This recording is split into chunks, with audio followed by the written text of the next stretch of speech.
आमदार आपल्या भेटीला उपक्रमातून देवेंद्र कोठे यांनी रविवारी शेकडो नागरिकांच्या थेट भेटी घेतल्या। विकास कामांची प्रत्यक्ष पाहणी करण्यासाठी तसेच नागरिकांच्या अडचणी जाणून घेऊन त्यांच्याशी थेट संवाद करण्यासाठी आमदार देवेंद्र कोठे यांनी तिसऱ्यांदा आमदार आपल्या भेटीला हा उपक्रम राबवला। आमदार आपल्या भेटीला उपक्रमात रविवारी आमदार देवेंद्र कोठे यांनी प्रभाग क्रमांक 11 मधील राजीव नगर, किसान नगर, मुख्य रस्ता, विष्णुपंत नगर, गंगाधर नगर, तुळशांती नगर, तुळजाभवानी नगर, फैज दवाखाना ते समाधान नगर रस्ता तसेच अभिषेक नगर, बुद्ध नगर ते वेलकम हॉल रस्त्याच्या परिसरातील नागरिक आणि कार्यकर्त्यांसमवेत दुचाकीवर फिरून पाहणी केली। शहर मध्य मतदारसंघासाठी शासनाच्या 2024-25च्या निधीतून आमदार देवेंद्र कोठे यांनी 12 कोटी रुपयांचा निधी खेचून आणला। या निधीतून वरील परिसरातील अनेक रस्त्यांची कामे करण्यात येणार आहेत। यातील तब्बल 3 कोटी रुपयांची कामे प्रभाग क्रमांक 11च्या परिसरात करण्यात येणार आहेत। यावेळी आमदार देवेंद्र कोठे म्हणाले, प्रभाग क्रमांक 11 मधून माजी महापौर स्वर्गवासी महेश कोठे, माजी नगरसेवक राजकुमार हंचाटे, अनिता रामदास मगर यांना नागरिकांनी नगरसेवक म्हणून काम करण्याची संधी दिली। या काळात त्यांनी परिसराचा विकास करण्याचा प्रयत्न केला, परंतु मागील 15 वर्षांमध्ये प्रभाग क्रमांक 11 आणि परिसरातील नागरिकांना विकासाच्या बाबतीत वनवास भोगावा लागला आहे। हा परिसर विकास कामांपासून सुमारे 2 दशके वंचित राहिल्याने या भागाला भरघोस निधी देण्याचा निश्चय केला आहे।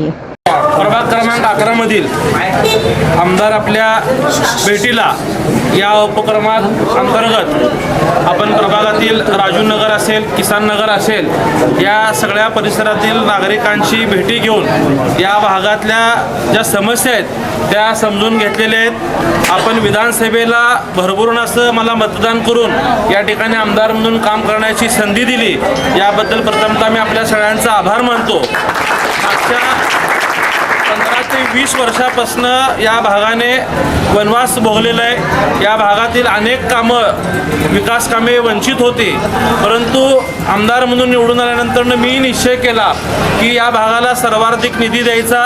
त्यासाठी मग या भागातील सगळे माजी नगरसेवक असतील, भाजपाचे सगळे प्रमुख पदाधिकारी असतील किंवा नागरिकांनी थेट माझ्या देवेतने या लोकसंवाद कार्यक्रमात येऊन भेटी देऊन ज्या ज्या गोष्टीचं मला निवेदन दिलं ती सगळे कामं आपण प्राधान्याने मंजूर करून घेण्याचे प्रयत्न केले।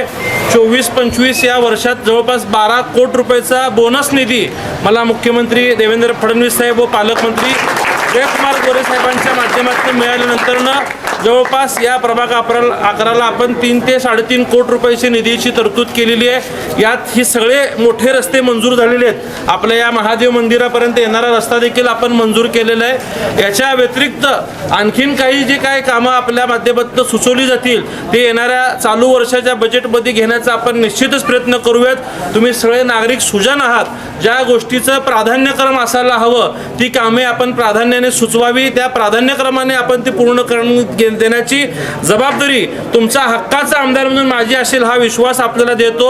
आपण माझ्यापर्यंत कामं पोचवली तरी चालतील किंवा आपल्या भाजपाचे जे पदाधिकारी आहेत, या भागाचे जे माजी नगरसेवक असतील, कुठल्याही भारतीय जनता पार्टीच्या सहकार्यापर्यंत जर तुम्ही कामं पोचवली तर ती निश्चित माझ्यापर्यंत पोचतील आणि ती कामं पूर्ण करून देण्यासाठी मी प्रामाणिक प्रयत्न करेल। हे मी महादेवाच्या साक्षीने, वाई जगदंबेच्या साक्षीने आपल्या सगळ्यांना शब्द देतो आणि या ठिकाणी थांबतो। धन्यवाद।